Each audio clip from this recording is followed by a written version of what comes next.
Hello दोस्तों, नमस्कार। मैं भी एक आप सभी का बहुत बहुत स्वागत करता हूं एक और नए क्लास में। तो आप सब कैसे हैं?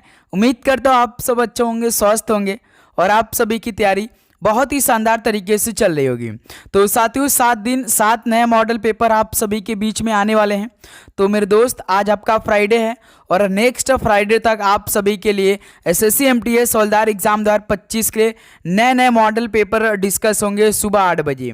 तो इस मॉडल पेपर में वही क्वेश्चन होंगे जो 2025 के शिफ्टों में पूछे जाने वाले हैं। इसलिए साथ ही ये 7 दिन 7 नया मॉडल पेपर आप सभी को हल करना बहुत ही आवश्यक है, यदि आप भी एमटीएस हवलदार एग्जाम 2025 की तैयारी कर रहे हैं तो। क्योंकि साथ ही सारे क्वेश्चन आपको इसी मॉडल पेपर में से देखने को मिलेगा। मेरा मानना है साथ ही आप जो यहाँ से 7 दिन 7 नया मॉडल पेपर होगा, यानी टोटल 50 क्वेश्चन होंगे, यानी टोटल आपका 7 दिन में 350 क्वेश्चन होंगे। वो भी साथ ही चारों विषय के, एक ही क्लास में साथ ही चारों विषय के हम लोग क्वेश्चन को डिस्कस करेंगे। आपका 4 विषय कौन है? जीके है, इंग्लिश है, मैथ है और एक साथ ही रीजनिंग है। इन्हीं 4 सब्जेक्ट से मिलाकर आपके पेपर में टोटल 90 क्वेश्चन आएंगे। यदि साथ ही आप इन 7 दिनों में ये 350 क्वेश्चन को तैयार कर लेते हैं तो समझिए आप एग्जाम को फतेह कर सकते हैं केवल इन्हीं 7 दिन में। लेकिन साथ ही पक्का वो 350 क्वेश्चन आपकी जहन में बैठना चाहिए, ये बात याद रखिएगा। तो आज साथ ही पहला मॉडल पेपर को डिस्कस करेंगे। देखिएगा आप सभी का आज के पहले मॉडल पेपर में कितना स्कोर बनता है। ओके, टारगेट हम आपको 37 क्वेश्चन ठीक करने का दे रहे हैं।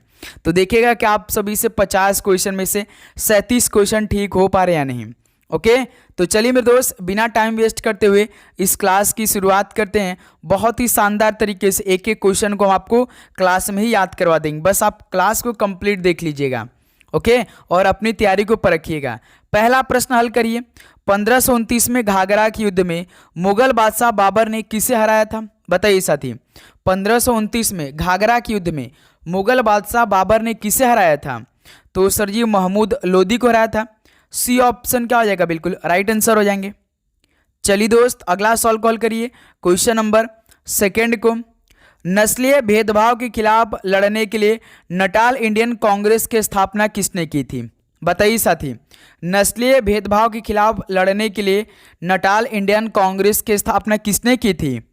तो सर जी महात्मा गांधी जी ने किया था नटाल इंडियन कांग्रेस की स्थापना। याद रखिएगा, डी ऑप्शन बिल्कुल राइट आंसर हो जाएंगे। चलिए दोस्त, अगला सवाल कॉल करिएगा। क्वेश्चन नंबर 3 को, एसेज ऑन गीता नामक पुस्तक के लेखक कौन है? बताइए, एसेज ऑन गीता नामक पुस्तक के लेखक कौन है? तो साथ ही याद रखिएगा अरविंद घोष हैं। बी ऑप्शन क्या हो जाएगा? बिल्कुल राइट आंसर हो जाएंगे। चलिए दोस्त, अगला सवाल कॉल करिए। क्वेश्चन नंबर 4 को, दिल्ली में जामा मस्जिद का निर्माण किसने करवाया था? बताइए साथी, दिल्ली में जामा मस्जिद का निर्माण किसने करवाया था? तो साथ ही याद रखिएगा शाहजहां ने करवाया था। ऑप्शन सी क्या हो जाएगा? बिल्कुल राइट आंसर हो जाएंगे। चलिए दोस्त, अगला सवाल कॉल करिएगा। क्वेश्चन नंबर 5 को, भारतीय संविधान के किस अनुच्छेद में शोषण के खिलाफ लिखा गया है? बताइए साथी, भारतीय संविधान के किस अनुच्छेद में शोषण के खिलाफ लिखा गया है? तो सर जी अनुच्छेद 23 में लिखा गया है और साथ ही अनुच्छेद 24 में लिखा गया है, जो कि यहाँ से बी ऑप्शन आप सभी का बिल्कुल राइट आंसर हो जाएंगे। ओके, चलिए अगला सवाल कॉल करिएगा। क्वेश्चन नंबर 6 क्या दे रखा है? डैश विटामिन का उपयोग सामान्य सर्दी के इलाज के लिए किया जाता है। यानी साथी, किस विटामिन का उपयोग सामान्य सर्दी के इलाज के लिए किया जाता है? बताइए। तो साथ ही याद रखिएगा विटामिन सी का उपयोग सामान्य सर्दी के लिए इलाज के लिए किया जाता है। ऑप्शन यहाँ से आपका बिल्कुल राइट आंसर हो जाएंगे। चलिए नेक्स्ट अगला सवाल कॉल करिएगा। क्वेश्चन नंबर 7 को, विश्व की दूसरी सबसे ऊंची चोटी कौन सी है? बताइए दोस्त, विश्व की दूसरी सबसे ऊंची चोटी कौन सी है? तो साथ ही याद रखिएगा K2 है। ऑप्शन सी क्या हो जाएगा? बिल्कुल परफेक्ट आंसर हो जाएंगे। ओके, चलिए अगला सवाल कॉल करिए। क्वेश्चन नंबर 8 को, विश्व आर्द्र भूमि दिवस कब मनाया जाता है? बताइए दोस्त, विश्व आर्द्र भूमि दिवस कब मनाया जाता है? तो याद रखिएगा 2 फरवरी को विश्व आर्द्र भूमि दिवस मनाया जाता है। बी ऑप्शन यहाँ से बिल्कुल राइट आंसर हो जाएंगे।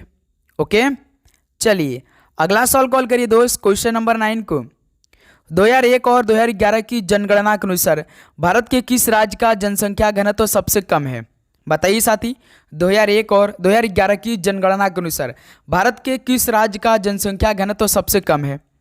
तो सर जी अरुणाचल प्रदेश का है।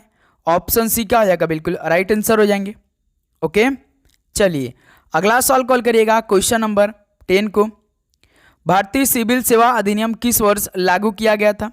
तो साथी भारतीय सिविल सेवा अधिनियम किस वर्ष लागू किया गया था? तो मेरे दोस्त याद रखिएगा 1861 में भारतीय सिविल सेवा अधिनियम लागू किया गया था। डी ऑप्शन क्या हो जाएगा? बिल्कुल राइट आंसर हो जाएंगे। चलिए भाई अगला सवाल कॉल करिए क्वेश्चन नंबर 11 को। बेसबॉल में एक टीम में कितने खिलाड़ी होते हैं? बताइए साथी। बेसबॉल में एक टीम में कितने खिलाड़ी होते हैं? तो सर जी टोटल 9 प्लेयर होते हैं। ऑप्शन सी क्या हो जाएगा? बिल्कुल परफेक्ट आंसर हो जाएंगे। तो साथी आप सभी को चैनल को सब्सक्राइब करना है और बेल नोटिफिकेशन को ऑन करना है। आप सभी का मेन मेरे दोस्त क्या है? नोटिफिकेशन ऑन करना है। जो आप सभी को हम सुबह 8 बजे क्लास प्रोवाइड करते हैं, एक साथी दोपहर 12:30 पे और एक शाम को 6:30 पर। यदि आप सभी को तीनों क्लास के नोटिफिकेशन नहीं मिल पा रहा है तो साथी आप ऑल नोटिफिकेशन को ऑन करिए। वही क्वेश्चन हो रहे हैं साथी तीनों क्लास में जो आपके पेपर में आने वाले हैं। ठीक है, बस आप साथी सुबह दोपहर शाम की क्लास ले लीजिए और डेली का रिवीजन कर लीजिए। देखिए साथी आप एक सीट आराम से ले सकते हैं। सारे क्वेश्चन यहीं से आने वाले हैं मेरे दोस्त। बस आपकी तैयारी कैसी हो रही है इस पर डिपेंड करेगा आपका पेपर। ओके, तो भाई नोटिफिकेशन को ऑन करिए, डेली क्लास ली करिए और रिवीजन करिए, एनालिसिस करिए। हम साथी बिल्कुल भी बातेंबाजी नहीं करते, केवल अपने क्वेश्चनों पर फोकस करते हैं। ठीक है, इस क्लास की यही खासियत बात है। देखिए कारबिलान कप किस खेल से संबंधित है? बताइए दोस्त, कारबिलान कप किस खेल से संबंधित है? तो साथी याद रखिएगा टेबल टेनिस से संबंधित है। ऑप्शन है बिल्कुल राइट आंसर हो जाएंगे। चलिए दोस्त अगला सवाल कॉल करिए क्वेश्चन नंबर 13 को। स्वतंत्र भारत की टीम के प्रथम टेस्ट क्रिकेट कप्तान कौन थे? बताइए साथी स्वतंत्र भारत की टीम के पहले टेस्ट क्रिकेट कैप्टन कौन थे? तो साथी याद रखिएगा लाला अमरनाथ जी थे पहले टेस्ट क्रिकेट कप्तान, जो कि स्वतंत्र भारत की बात हो रहा है। Okay, option C right answer हो जाएंगे। चलिए भाई अगला सवाल कॉल करिए क्वेश्चन नंबर 14 को। उड़ीसा के कौन से शास्त्रीय नर्तक पद्म विभूषण से सम्मानित होने वाले व्यक्ति थे? बताइए साथी उड़ीसा के कौन से शास्त्रीय नर्तक पद्म विभूषण से सम्मानित होने वाले व्यक्ति थे? तो सर जी केलुचरण महापात्र साहब थे। कौन थे? Kelucharan Mohapatra. D option right answer हो जाएंगे। चलिए दोस्त अगला सवाल कॉल करिए क्वेश्चन नंबर 15 को। कौन सा तलवार नृत्य कुमाऊनी जनजाति की युद्ध कला परंपरा को चित्रित करता है? बताइए साथी कौन सा तलवार नृत्य कुमायूनी जनजाति की युद्ध कला परंपरा को चित्रित करता है? तो साथी याद रखिएगा छोलिया जनजाति। बी ऑप्शन क्या हो जाएगा? बिल्कुल राइट आंसर हो जाएंगे। चलिए दोस्त अगला सवाल कॉल करिए क्वेश्चन नंबर 16 को। निम्नलिखित में से कौन सा दर्रा सिक्किम में स्थित है? बताइए साथी इनमें से कौन सा दर्रा सिक्किम में स्थित है? तो साथी याद रखिएगा इसमें से केवल नाथुला दर्रा है जो कि सिक्किम में स्थित है। ऑप्शन सी बिल्कुल परफेक्ट आंसर हो जाएंगे। चलिए भाई अगला सवाल कॉल करिए क्वेश्चन नंबर 17 को।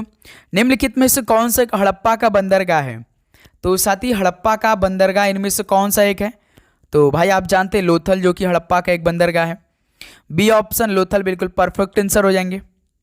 चलिए दोस्त अगला सवाल कॉल करिए क्वेश्चन नंबर 18 को। अटल पेंशन योजना में कितने वर्ग की आयु निर्धारित है? तो बताइए साथी अटल पेंशन योजना में कितने वर्ग की आयु निर्धारित है? तो साथी याद रखिए 18 से लेकर 40 वर्ष तक के। ओके, ऑप्शन सी बिल्कुल परफेक्ट आंसर हो जाएंगे। चलिए दोस्त नेक्स्ट अगला सवाल कॉल करिएगा क्वेश्चन नंबर 19 को। निम्नलिखित में से कौन सा देश विश्व व्यापार संगठन का सदस्य नहीं है? बताइए साथी इनमें से कौन सा देश विश्व व्यापार संगठन का सदस्य नहीं है? तो सर जी इजराइल तो है, गुयाना भी है, नॉर्वे भी है, लेकिन साथी ईरान देश नहीं है। तो यही बी ऑप्शन आपका क्या हो जाएगा? बिल्कुल राइट आंसर हो जाएंगे। चलिए दोस्त अगला सवाल कॉल करिए क्वेश्चन नंबर 20 को। भारतीय तारा भौतिकी संस्थान का मुख्यालय कहाँ स्थित है? बताइए दोस्त भारतीय तारा भौतिकी संस्थान का मुख्यालय कहाँ स्थित है? तो सर जी बेंगलुरु में स्थित है। डी ऑप्शन क्या हो जाएगा मेरे भाई? बिल्कुल परफेक्ट आंसर हो जाएंगे। ओके, चलिए अगला सवाल कॉल करिएगा क्वेश्चन नंबर 21 को। भारतीय स्कीइंग और पर्वतारोहण संस्थान कहाँ स्थित है? तो साथी जो भारतीय स्कीइंग और पर्वतारोहण संस्थान ये कहाँ पर स्थित है? तो सर जी गुलमर्ग में स्थित है। ओके, ऑप्शन ए बिल्कुल राइट आंसर हो जाएंगे। चलिए दोस्त अगला सवाल कॉल करिए, क्वेश्चन नंबर 22 को। मुरुदेश्वर मंदिर किस राज्य में स्थित है? बताइए साथी, एक नंबर देकर जाएगा भाई, एक नंबर की नहीं भाई, यहाँ पे 3 नंबर, एक क्वेश्चन 3 नंबर का होता है, यानी 3 नंबर देकर जाएगा। मुरुदेश्वर मंदिर किस राज्य में स्थित है? याद कर लीजिएगा, कर्नाटक में स्थित है। ऑप्शन ए बिल्कुल राइट आंसर हो जाएंगे। चलिए अगला सवाल कॉल करिए, क्वेश्चन नंबर 23 को। निम्नलिखित में से कौन सी पश्चिम की ओर बहने वाली नदी है? तो साथी इनमें से कौन सी पश्चिम की ओर बहने वाली नदी है? तो सर जी इनमें से तो देखिए महानदी नहीं है, कृष्णा नदी नहीं है, गोमती नदी भी नहीं है, तो कौन है भाई? साबरमती। ये पश्चिम की ओर बहने वाली नदी है। बी ऑप्शन परफेक्ट आंसर हो जाएंगे। तो चलिए भाई बताइए, नर्मदा किस साइड बहने वाली नदी है? उत्तर, पूरब, पश्चिम या दक्षिण में? बताइए साथी, कमेंट करके बताइए, नर्मदा किस साइड बहने वाली सबसे बड़ी नदी है? कमेंट करके बताइए। चलिए दोस्त अगला सवाल कॉल करिए, क्वेश्चन नंबर 24 को। मड़ई त्यौहार किस राज्य में मनाया जाता है? बताइए दोस्त, मड़ई त्यौहार किस राज्य में मनाया जाता है? तो साथ ही याद रखिए ये छत्तीसगढ़ में। डी ऑप्शन बिल्कुल राइट आंसर हो जाएंगे। ओके, चलिए अगला सवाल कॉल करिए भाई, क्वेश्चन नंबर 25 को। विष्णु राभा पुरस्कार 2019 प्रसिद्ध नृत्य प्रतिपादक कुमारी लैट जोनम इम्बाम्बिक सोक देवी को दिया गया, तो किसके लिए भाई? विष्णु राभा पुरस्कार 2019 प्रसिद्ध नृत्य प्रतिपादक कुमारी लैट जोनम इबाम्बी शोक देवी को दिया गया, तो वो किसके लिए फेमस थी? तो मणिपुरी के लिए। ऑप्शन यहाँ से बिल्कुल राइट आंसर हो जाएंगे। चलिए दोस्त अगला सवाल कॉल करिए, क्वेश्चन नंबर 26 को। संगरई नृत्य शैली किस राज्य से संबंधित है? बताइए साथी, संगरई नृत्य शैली किस राज्य से संबंधित है? तो सर जी है तो त्रिपुरा से संबंधित है। बी ऑप्शन यहाँ से बिल्कुल परफेक्ट आंसर हो जाएंगे। चलिए दोस्त अगला सवाल कॉल करिए, क्वेश्चन नंबर 27 को। कौन विख्यात भारतीय कर्नाटक गायक और पहले कलाकार थे जो भारत रत्न और रमन मैग्सेसे पुरस्कार दोनों प्राप्त करने वाले थे? बताइए साथी, कौन विख्यात भारतीय नर्तक गायक और पहले कलाकार थे जो भारत रत्न और रमन मैग्सेसे पुरस्कार दोनों प्राप्त करने वाले थे? तो सर जी MS सुब्बुलक्ष्मी साहब थे। बी ऑप्शन यहाँ से क्या हो जाएगा? बिल्कुल राइट आंसर हो जाएंगे। चलिए दोस्त अगला सवाल कॉल करिए, क्वेश्चन नंबर 28 को। चंदौली राष्ट्रीय उद्यान किस राज्य में स्थित है? चंदौली राष्ट्रीय उद्यान किस राज्य में है? तो ये महाराष्ट्र में स्थित है चंदौली राष्ट्रीय उद्यान। ऑप्शन ए बिल्कुल राइट आंसर हो जाएंगे। ओके, चलिए अगला सवाल कॉल करिए, क्वेश्चन नंबर 29 को। भवानी सागर बांध या लोअर भवानी बांध किस राज्य में स्थित है? बताइए साथी, भवानी सागर बांध या लोअर भवानी बांध ये किस राज्य में स्थित है? तो साथी याद रखिएगा तमिलनाडु राज्य में स्थित है। डी ऑप्शन बिल्कुल परफेक्ट आंसर हो जाएंगे। चलिए भाई अगला सवाल कॉल करिए, क्वेश्चन नंबर 30 को। लोमस ऋषि गुफा किस पहाड़ी पर स्थित है? बताइए साथी, लोमस ऋषि गुफा ये किस पहाड़ी पर स्थित है? तो सर ये तो बराबर हिल्स पर स्थित है लोमस ऋषि गुफा। बी ऑप्शन यहाँ से मेरे दोस्त बिल्कुल राइट आंसर हो जाएंगे। ओके, चलिए अगला सवाल कॉल करिए, क्वेश्चन नंबर 31 को। मेनामती जलप्रपात किस राज्य में स्थित है? बताइए साथी, मेनामती जलप्रपात किस राज्य में स्थित है? तो सर जी छत्तीसगढ़ में स्थित है। बी ऑप्शन यहाँ से बिल्कुल राइट आंसर हो जाएंगे। चलिए दोस्त अगला सवाल कॉल करिए, क्वेश्चन नंबर 32 को। अब साथ ही इंग्लिश के क्वेश्चन आएंगे, तो भाई इंग्लिश के सारे क्वेश्चन आप तैयार कर लीजिएगा अच्छी तरीके से। इन्हीं से प्रश्न आपसे पूछा जाएगा। जैसे देखिए, आइडेंटिफाई द एंटोनिम पेयर, यानी 4 ऑप्शन दे रखे हैं आपको। इन 4 ऑप्शन में से एंटोनिम का पेयर बताना है। कौन सा एंटोनिम का ऐसा ऑप्शन जो कि पेयर बना रहा है? जैसे पहला ऑप्शन देखिए क्या दे रखा है, इनकरेज एंड सपोर्ट। इनकरेज का मतलब होता है साथी किसी चीज को प्रोत्साहित करना, और सपोर्ट का भी मतलब होता है साथी समर्थन करना। यानी ये तो भाई एक दूसरे के सिनोनिम्स हमें दिखाई दे रहे हैं। इनकरेज और एंड सपोर्ट ये क्या है? एक दूसरे के सिनोनिम्स है भाई। ओके, उसका ऑप्शन भी देखिए, इन्फ्लुएंस एंड मोटिवेट। तो साथी इन्फ्लुएंस का मतलब होता है प्रभावित होता है, और साथ ही मोटिवेट का मतलब प्रेरित करना होता है। ये भी दोनों क्या है साथी, एक दूसरे के सिनोनिम्स है भाई। उसके बाद है साथी कन्विंस एंड परसूड, इसके माने क्या हो, जैसे कन्वीनियंस आप किसी को समझाते हैं यानी समझाना, और परसूड मतलब साथी राजी करना। तो भाई एक दूसरे की ये भी क्या है, सिनोनिम्स है। हमें तो भाई एंटोनिम का पेयर बताना, जैसे साथी देखिए डिसयूड और इनकरेज। जैसे साथी अभी हमने आपको बताया है, इनकरेज मतलब क्या होता है, प्रोत्साहित करना होता है, और डिसस्यूड का मतलब होता साथी हटाना। तो एक दूसरे क्या, यही आपके क्या है साथी, एंटोनिम यानी विलोम शब्द है भाई। डिस्यूट का मतलब हटाना, इनकरेज मतलब प्रोत्साहित करना है। तो इस सॉल्व का साथी क्या हो जाएगा, डी ऑप्शन बिल्कुल राइट आंसर हो जाएंगे। डिसस्वेड एंड इनकरेज ये एक दूसरे क्या है भाई, एंटोनिम है। तो यही ऑप्शन डी आपका पेयर हो जाएगा एंटोनिम का। डी ऑप्शन मेरे दोस्त बिल्कुल राइट आंसर हो जाएंगे। चलिए अगला सॉल्व कॉल करिएगा क्वेश्चन नंबर 33 को। Select the most appropriate synonyms of the underline word. तो साथी आप सभी को केवल अंडरलाइन वर्ड का सिनोनिम्स बताना है। एक्साइटमेंट, एक्साइटमेंट का मतलब क्या होता है, उत्तेजना होता है ना साथी, उत्तेजना होता है एक्साइटमेंट का मतलब। तो एंजाइटी मतलब क्या होता है साथी, एंजाइटी मतलब आपका चिंता होता है, चिंता होता है भाई, ये बात याद रखिएगा। इग्नोरेंस का मतलब साथी क्या होता है, अज्ञानता। क्या होता है भाई, अज्ञानता होता है इग्नोरेंस। फ्रीडम मतलब साथी आज़ादी। इंथुजियाज्म मतलब उत्साह होता है, इंथुजियाज्म मतलब क्या होता है, उत्साह होता है भाई, आप सभी को मालूम होगा।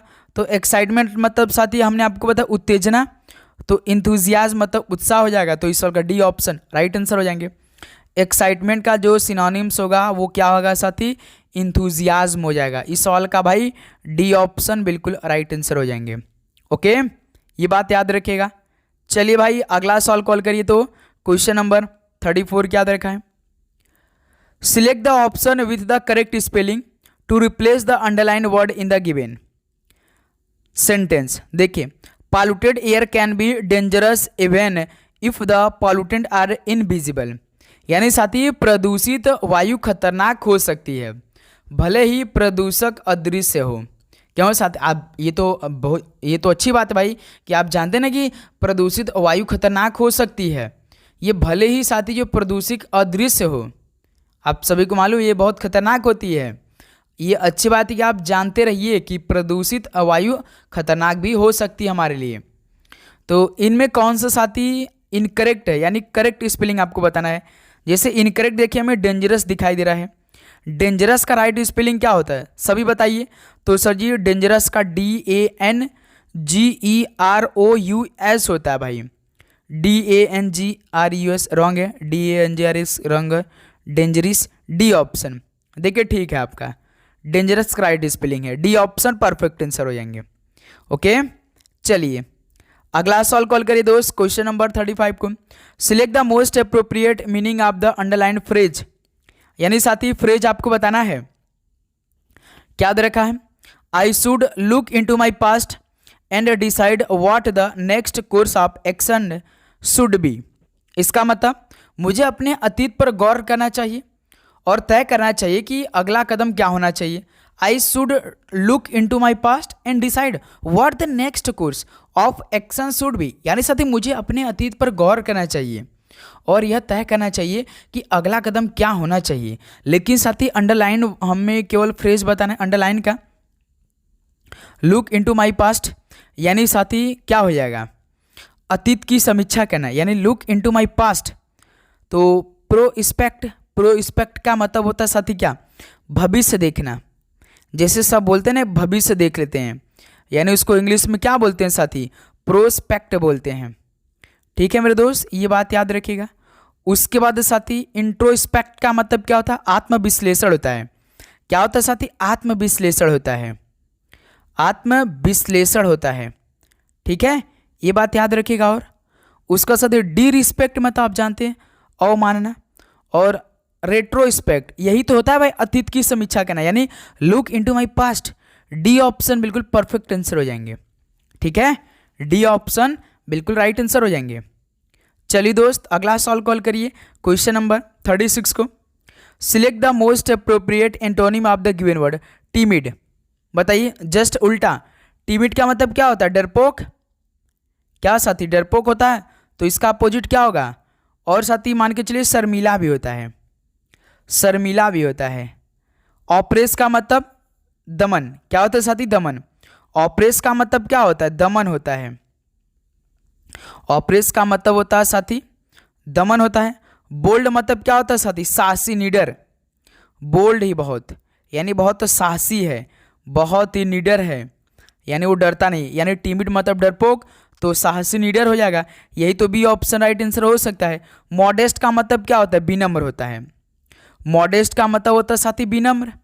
और हम्बल मतलब जानते भाई, विनम्र होता है, दयालु होता है। तो इस सवाल का टीमिड का एंटोनिम क्या हो जाएगा? बोल्ड हो जाएगा। बी ऑप्शन बिल्कुल राइट आंसर हो जाएंगे।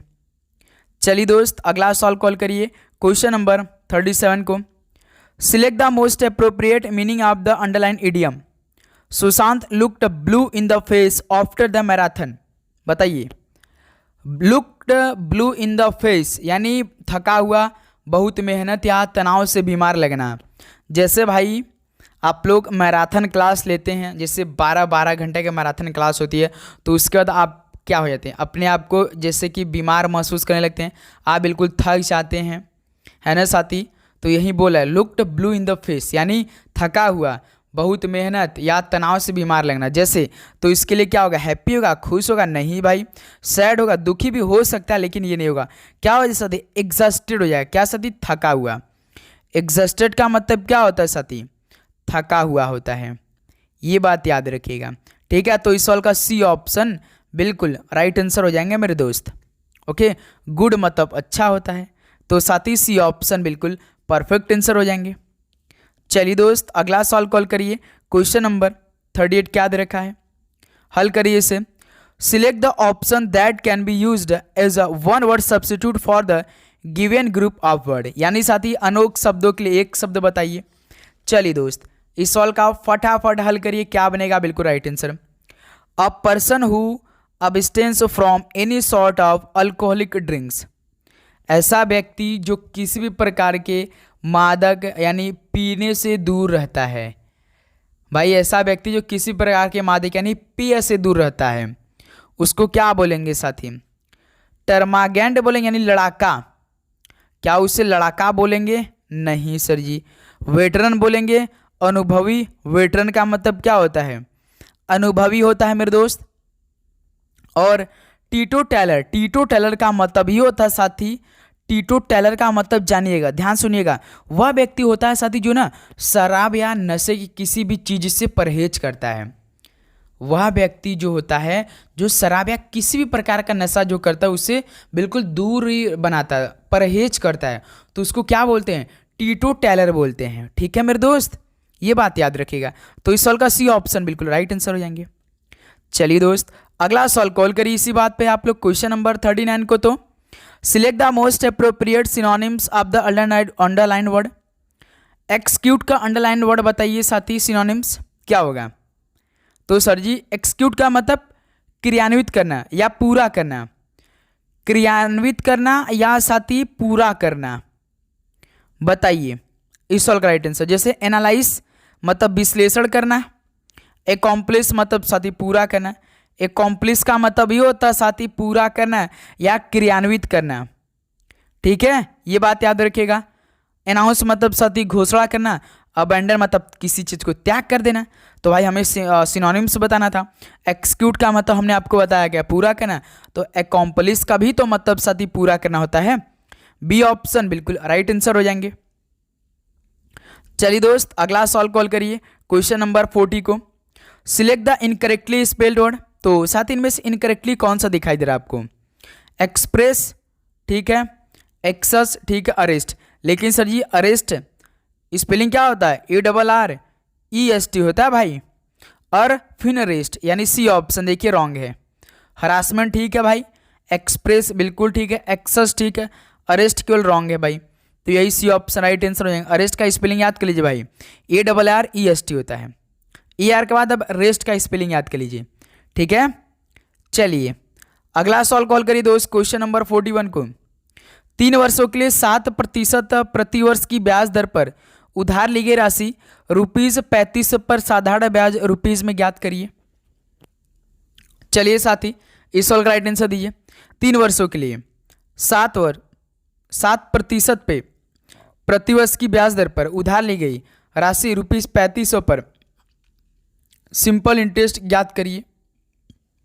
बताइए साथी इस सवाल का राइट आंसर क्या होगा। तो यहाँ से सिंपल इंटरेस्ट का फॉर्मूला क्या होता है सर जी? प्रिंसिपल होता है, रेट होता है, टाइम होता है, बटे में 100 होता है। हमने आपको करा दिया भाई प्रिंसिपल सबसे अधिक नंबर में।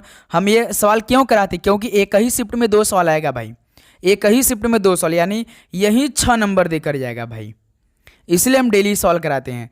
प्रिंसिपल सबसे अधिक नंबर में 3500 है, रेट हमेशा परसेंटेज में रहता है जो कि 7 है, टाइम आपका 3 वर्ष है, बटे में मेरे दोस्त 100 है। 00 से 00 काट दीजिए, 7 का 21 गुणे 35, 35 गुणे 21, ये तो हमारे लिए चुनौती है भाई। क्या राइट आंसर निकल के आएगा भाई? जैसे 35 दूना 70, 35 का मल्टीप्लाई हम 20 में करते हैं तो 700 आएगा, 735 आएगा भाई, सिंपल सा। ये चुनौती नहीं, ये तो हमारे लिए ईजी हो गया भाई। जब साथी 35 का गुणा 20 में करेंगे तो कितना आएगा? 700 आएगा। तो एक और बढ़ा दीजिए 35 को, यानी 735 हो जाएगा, जो कि सी ऑप्शन बिल्कुल राइट आंसर हो जाएंगे। चलिए दोस्त अगला सवाल कॉल करिए, क्वेश्चन नंबर 42 को। 512 और 296 का महत्तम समावर्तक कितना होगा? तो साथी 512 का और 296 का HCF कितना होगा? बताइए मेरे दोस्त कितना होगा साथी? सवाल का आप फटाफट राइट आंसर दीजिए। 8 होगा, 4 होगा, 32 होगा या 37 होगा? तो सर जी 32 तो हो सकता है, लेकिन ये 296 को नहीं काट रहा है। HCF तो हम लोग ऑप्शन से हल कर सकते हैं भाई, वो ऑप्शन लेना है जो कि साथी दोनों नंबर को पूर्णतः विभाजित कर दे। जैसे 8 देख के साथी 512 को पूर्णतः विभाजित करेगा और साथी 296 को भी पूरी तरीके से काट देगा और 8 भी काटेगा, लेकिन साथी छोटा है। आप जानते हैं HCF में जो सबसे बड़ी संख्या रहती है उसी को हम लेते हैं। तो साथी जो 512 और 296 का महत्तम समावर्तक होगा वो साथी आपका 8 होगा। 37 तो नहीं काटेगा भाई, केवल 8 ही हमें ऐसा नंबर दिखाई दे रहा है, जो कि ऑप्शन है 8 आपका बिल्कुल परफेक्ट आंसर हो जाएंगे। ये बात याद रखिएगा आप लोग, ठीक है मेरे दोस्त। चलिए अगला सवाल कॉल करिए, क्वेश्चन नंबर 43 को हल करिए। एक दुकानदार सामान को उसी क्रय और उसी मूल्य दर पर बेचता है जिस पर उसने इन्हें खरीदा था, लेकिन वह ग्राहक को 20% कम मात्रा देता है, तो उसका लाभ प्रतिशत ज्ञात करिए। चलिए साथी इस सवाल का राइट आंसर दीजिए। साथी एक दुकानदार सामान को उसी मूल्य पर बेचता है जिस पर उसने खरीदा था, लेकिन वह ग्राहक को ना 20% कम मात्रा देता है, उसका लाभ प्रतिशत ज्ञात करिए। तो साथी यहाँ से दिमाग लगाइए ना, जब दुकानदार 100 रुपये का, कोई मान लिए कि कोई दुकानदार 100 रुपये का मात्रा खरीद रहा है ना, मान लेते हैं 100 रुपये खरीद रहा है, तो वो तो भाई देखिए ग्राहक को 20% कम दे रहा है, यानी साथी 100 में 20% कम दे रहा है, यानी 100 का तो खरीदा लेकिन वो 80 का दे रहा है भाई, 80 का बेच रहा है, 80 रुपये का सामान दे रहा है और उसे साथी 100 रुपये में बेचता है भाई। इस प्रकार से उससे भाई 20 रुपये का लाभ हो रहा है कि नहीं? उसने 100 रुपया तो खरीदा भाई, लेकिन वो ग्राहक को 20% कम मात्रा दे रहा है, यानी साथी यहाँ से 20% को 100 पे उसको लाभ हो रहा है ना साथी? 20% को उससे लाभ हो रहा है। किससे हो रहा है? इस 80 में बेचने से, क्योंकि उसने तो भाई 100 का खरीदा लेकिन साथी 80% दे रहा है भाई, क्योंकि 20% कम दे रहा है, यानी 20/80 हो जाएगा, मल्टीप्लाइड बाई 100 हो जाएगा। 20 से कम 20, 20 का 80, आप 4 का भाग 100 में देंगे तो 25% हो जाएगा। तो उसको कितने प्रतिशत का लाभ हो रहा है? उसका लाभ प्रतिशत कितना होगा साथी? 25% हो जाएगा, जो कि ऑप्शन है बिल्कुल परफेक्ट आंसर हो जाएगा। आप ध्यान दीजिएगा ना साथी, 100 रुपये के मात्रा के बदले वो 80 रुपये का ही सामान दे रहा है। क्यों साथी? 100 रुपये का मात्रा, हमने 100 रुपये माना कि वह दुकानदार ने पहले स्टार्टिंग में खरीदा होगा, लेकिन साथी वो 100 रुपये की मात्रा के बदले वो तो 80 रुपये का ही सामान दे रहा है, क्योंकि वो साथी 20% कम मात्रा दे रहा है।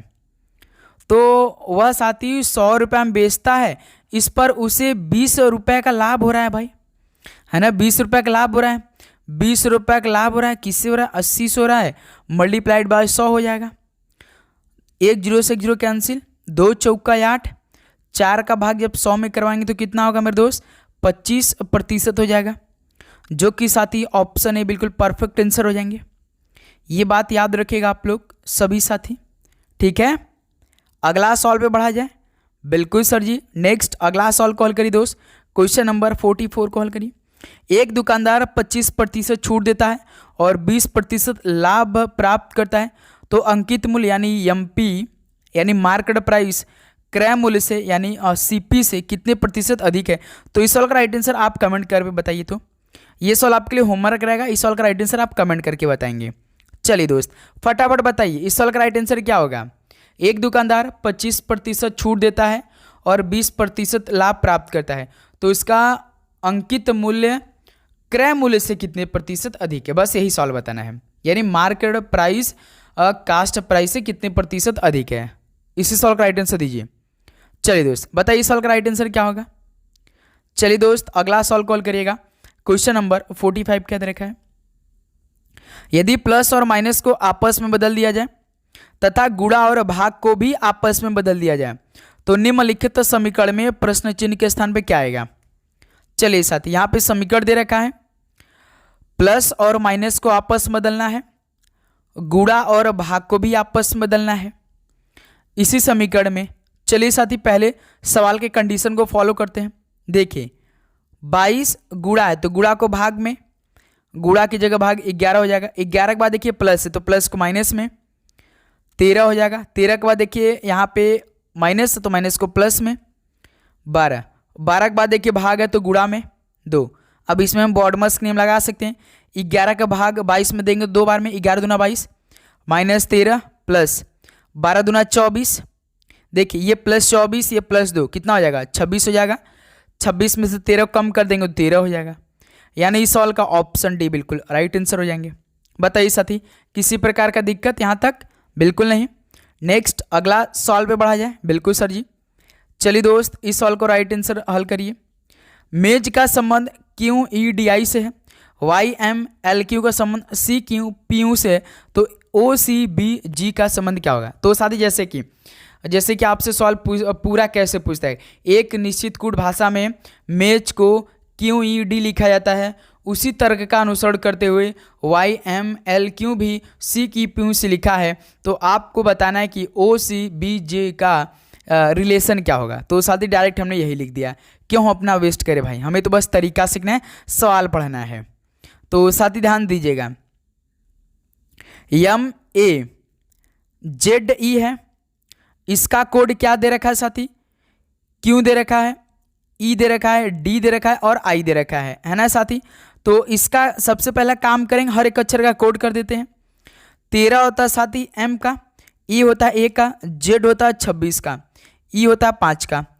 अब उसका नेक्स्ट का कोड जो है उसका भी हम लोग नंबरिंग करते हैं। क्यू होता है 17, ई होता है 5, डी होता है 4 और आई होता है 9। देखिए 13 से 17 यानी +4 किया है, 1 से 5 +4 किया है और 5 से 9 +4 किया है। बीच में देखिए 26 यहाँ पे डायरेक्ट आपका डी बना दिया है। जब साथी आप 26 में 4 जोड़ते हैं तो 30 आता है, और आप जानते हैं कि 26 के बाद जैसे ही 27 हम बढ़ते हैं वो ए से स्टार्ट हो जाता है। 27 पे ए, 28 पे बी, 29 पे सी, 30 पे डी। देखिए 26 में 4 जोड़ेगा 30, 30 पे डी जो कि यहाँ पे 4 है।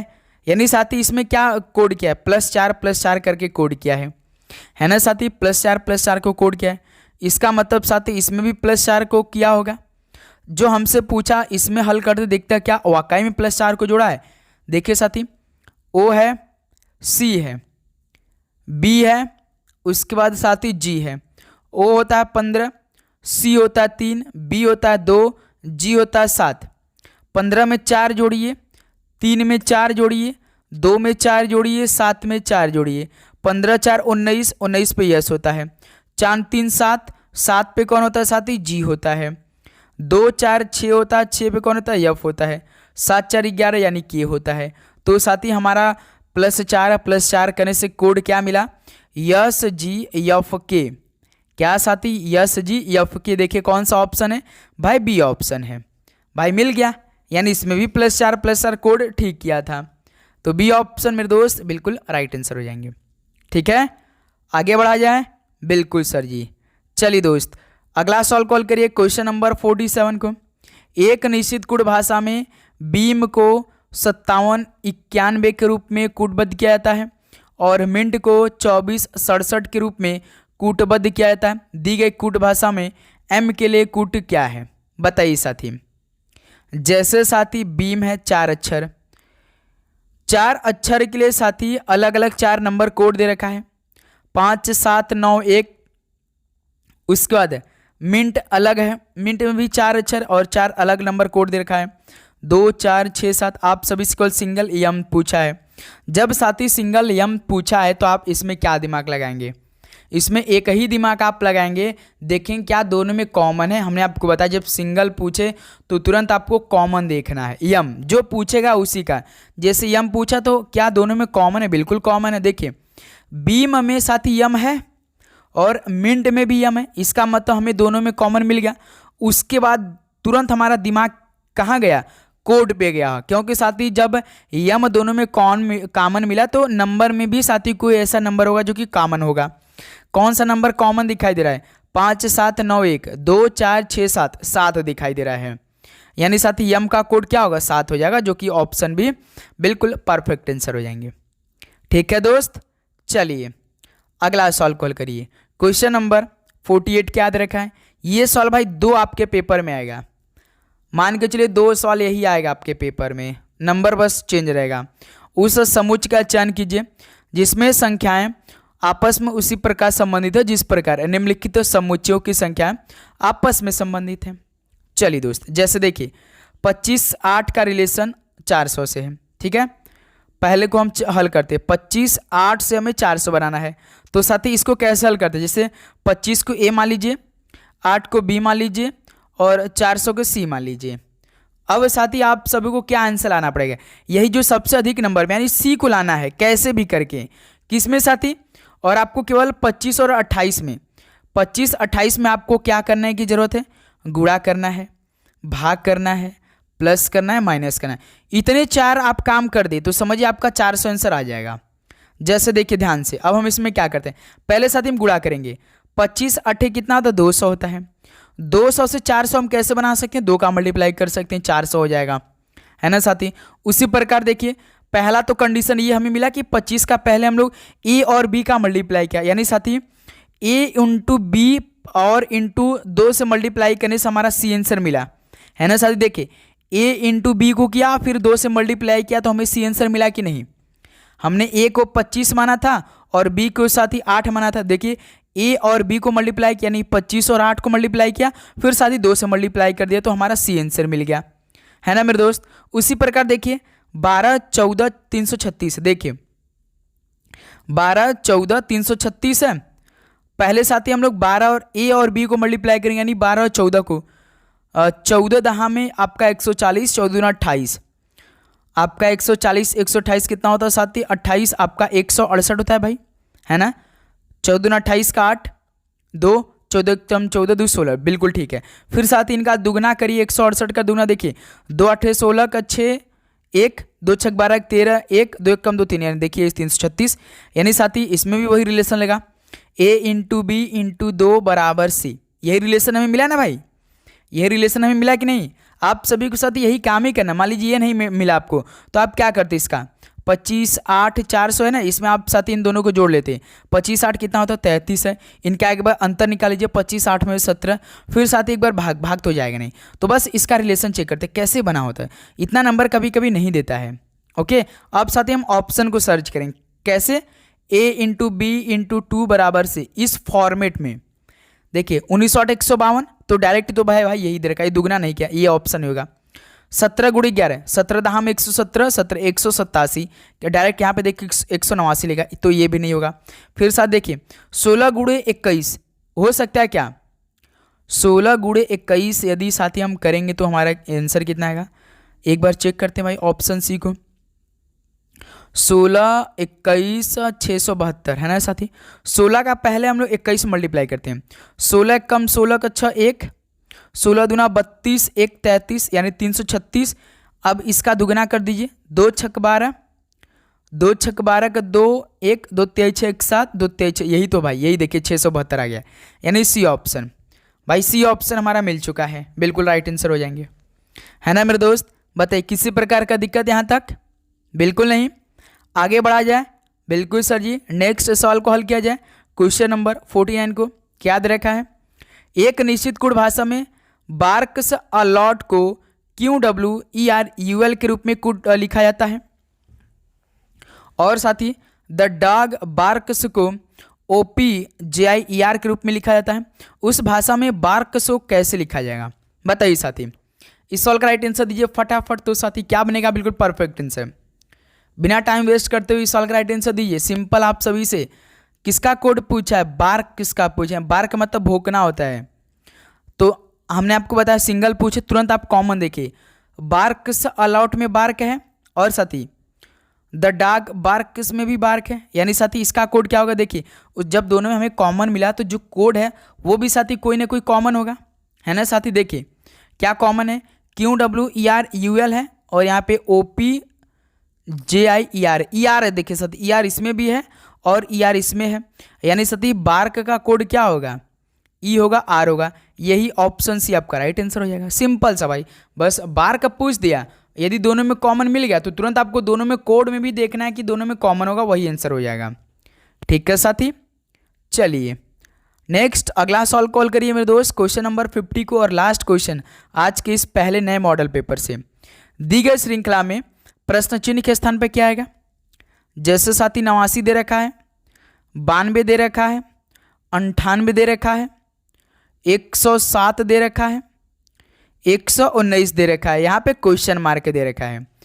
89 से 92 यानी +3 किया है, 92 से 98 किया है साथी, +6 किया है, 98 से 107 यानी साथी +9 किया है, 107 से साथी 119 किया है, यानी मेरे दोस्त +12 कर दिया है भाई, है ना मेरे दोस्त। यहाँ पे साथी देखिए +3 +6 +9 +12।